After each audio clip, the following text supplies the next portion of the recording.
স্বাগতম ইসলামের আলো চ্যানেলে।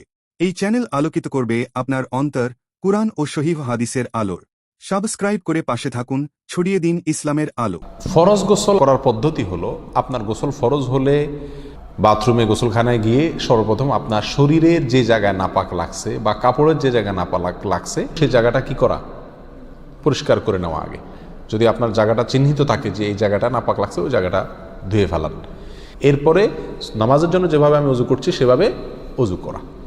এরপরে অজু করা, হাতের কবজি ধোয়া, এরপরে কুলি করা, নাকে পানি দেওয়া, মুখ ধোয়া, হাতের কনুই পর্যন্ত ধোয়া, মাথা মাসা করা, এরকম অজু করা। অজু করার পরে এবার আপনি গোসল করেন। সেটা শাওয়ার দিয়ে আপনি মাথার উপরে পানি ঢেলে হোক আর আপনার মগ দিয়া হোক, যেভাবে হোক আপনি গোসল করেন। গোসল করা শেষ হয়ে গেলে, গোসল করে যখন বের হয়ে যাবেন, তখন যাওয়ার আগ দিয়া ওই যে পাও ধোয়া বাকি আছে হুজুর, যাওয়ার আগ দিয়া পায়ের ওখানে পানি ঢেলে টাকনো পর্যন্ত পাও ধুয়ে ফেললেন, বাস গোসল হয়ে গেল।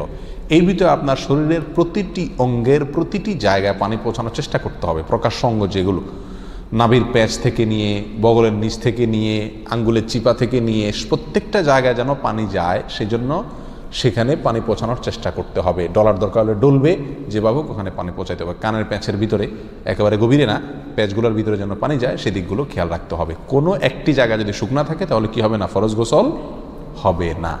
অতএব পরিপূর্ণ শরীর যাতে ধোয়া হয় সেদিকটা খেয়াল রাখতে হবে। নেল পালিশ ইত্যাদি বা কোনো রং টং ইত্যাদির কারণে যদি কোনো আবরণ থাকে শরীরের উপরে, তাহলে সেগুলো সরা নিতে হবে, তা না হলে কি হবে না, ফরজ গোসল আদায় হবে না। কথা, প্রথমে শরীর এবং কাপড় থেকে নাপাকগুলো ধুয়ে নেব, এরপরে অজু করব পূর্ণাঙ্গভাবে, পাও ধোয়া বাদে। এরপরে গোসল করব, আর বের হওয়ার সময় দোনো পাও টাকনো পর্যন্ত ধুয়ে তারপর বের হয়ে যাব। এই গোসলের সাথে আমার অজু হয়ে গেল। এই গোসলের পরে আর কি করার দরকার নাই, অজু করার দরকার নাই। অনেকে গোসলের পরে অজু করেন, এটা কোনো প্রয়োজন নাই।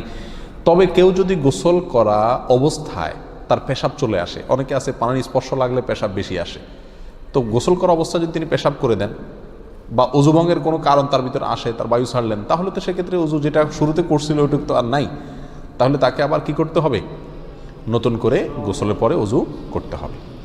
এ হলো মোটামুটি ফরজ গোসলের পদ্ধতি।